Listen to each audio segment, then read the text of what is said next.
Bienvenidos, mi nombre es Alessandra y en este video exploraremos la perspectiva de Piaget para explicar la relación entre el pensamiento y el lenguaje.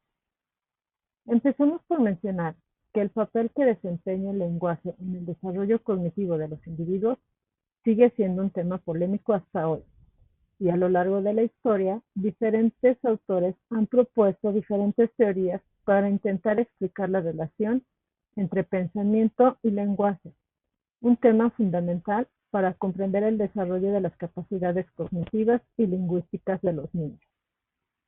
Piaget es uno de los grandes referentes en la psicología del desarrollo y en su perspectiva pone en el centro la acción del niño como origen del pensamiento, incluso antes de que aparezca el lenguaje.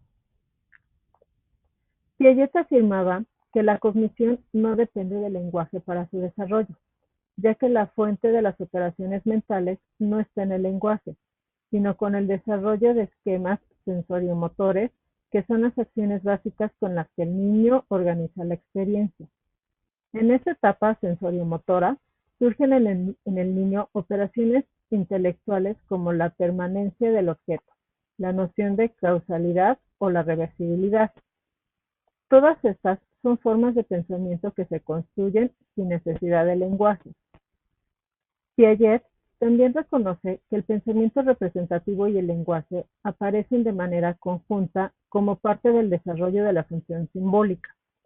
Esto ocurre aproximadamente entre los 18 meses y los 2 años, cuando el niño comienza a imitar conductas que ya no están presentes, a jugar a que un objeto es otra cosa. Por ejemplo, una caja se puede convertir en un coche, y a utilizar imágenes mentales interiorizadas.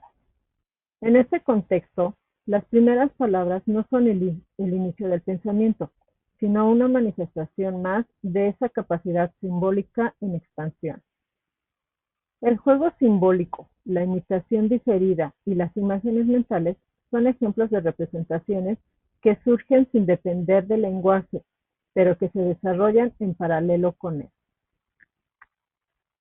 La adquisición del lenguaje marca el inicio de la esquematización representativa.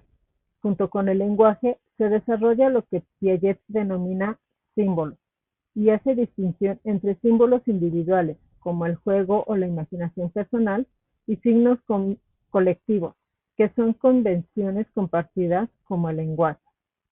Piaget propone que la fuente del pensamiento no es el lenguaje, sino la función simbólica que se explica por la formación de representaciones, y define la función simbólica como la capacidad de diferenciar entre significante y significado, es decir, entre el objeto y la representación que lo sustituye. De manera que al cuestionar si la función simbólica da origen al pensamiento o el pensamiento origina la formación de la función simbólica, Piaget menciona que el lenguaje no es más que una forma particular de la función simbólica, y como el símbolo individual es más simple que el signo colectivo, nos vemos obligados a concluir que el pensamiento precede al lenguaje y que éste se limita a transformarlo profundamente, de manera que el lenguaje aparece como una herramienta más compleja y social, pero no como la fuente del pensamiento. Piaget subrayó que el lenguaje está condicionado por la inteligencia, pero necesita de una inteligencia ya desarrollada para poder emerger. De manera que el lenguaje se debe ver dentro del contexto de desarrollo cognitivo como un todo. En otras palabras, el lenguaje depende de que el niño haya alcanzado ciertas capacidades cognitivas previas. Por eso, él lo describe como una segunda rama del desarrollo cognitivo, que ocurre paralela a las etapas ya mencionadas. Estas ramas, lenguaje y desarrollo, se van entretejiendo mientras el niño va creciendo. Esto llevó a Piaget a afirmar que el lenguaje constituye un elemento periférico, no es condición suficiente para explicar el surgimiento de las operaciones mentales. Para resumir, Piaget consideraba que el pensamiento precede al lenguaje y que el lenguaje surge como una parte de la función simbólica, enriqueciendo y transformando estructuras cognitivas ya existentes en la práctica educativa.